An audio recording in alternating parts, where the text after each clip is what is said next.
Dewan Kehormatan Penyelenggara Pemilu memeriksa saksi ahli dalam sidang lanjutan ketiga pemeriksaan 4 perkara dugaan pelanggaran kode etik penyelenggaraan pemilu yang melibatkan ketua dan anggota KPU RI.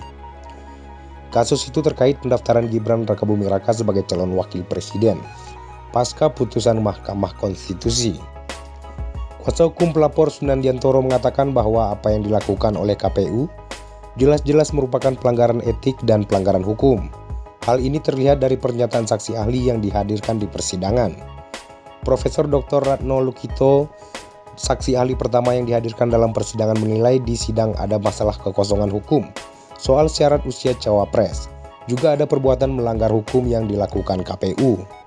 Pasalnya KPU tidak memiliki dasar hukum yang sah dan valid untuk menerima dan menetapkan Gibran sebagai bacawa pres. KPU baru pada tanggal 3 November 2023 melakukan penerbitan PKPU nomor 23 tahun 2023 sebagai perubahan dari PKPU nomor 19 tahun 2023 tentang pencalonan peserta pemilihan umum presiden dan wakil presiden.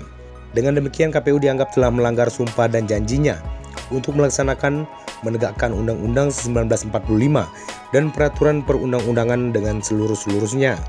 Hal ini merupakan bentuk pelanggaran etik yang sangat berat yang dilakukan oleh KPU. Jadi di dalam proses persidangan kami juga sampaikan tentang dan ahli juga mengkonfirmasi bahwa seharusnya putusan MK itu ditindaklanjuti sebagaimana Undang-Undang Nomor 12 Tahun 2011 Pasal 10 Ayat 1 dan huruf B dan ayat 2 serta penjelasannya. Kemudian pada surat yang dibuat oleh KPU pada tanggal 17 Oktober 2023 itu tidak memenuhi formil surat edaran yang harusnya dibuat oleh KPU berdasarkan PKPU yang disebutkan oleh pihak ahli tadi itu.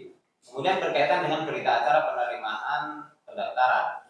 Berita acara penerimaan pendaftaran itu dibuat pada tanggal 27 Oktober 2023, sedangkan Pak Anies, Pak Muhaimin tanggal 19, Pak Ganjar, Pak Mahfud tanggal 19, Pak Prabowo, Pak Gibran tanggal 25. Artinya tidak sesuai pada kejadian yang sebenarnya, sehingga kemudian tadi kita juga sampaikan, apakah kemudian itu dapat disebutkan memberikan keterangan palsu, dan apakah Bawaslu yang menerima surat itu juga dapat dinyatakan sebagai pihak yang turut terlibat dalam proses memberikan keterangan palsu di dalam dokumen yang otentik itu, gitu kan?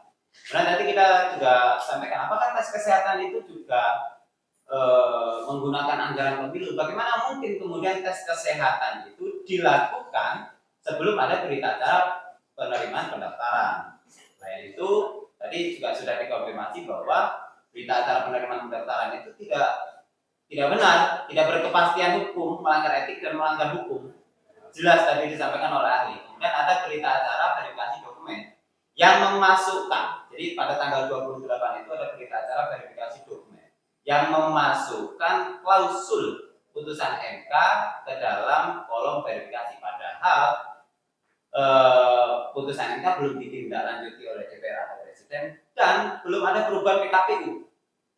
Kan perubahan PKPU tanggal 3 November itu. Nah, ini 28 November sudah 28 Oktober sudah ada klausul yang dimasukkan itu.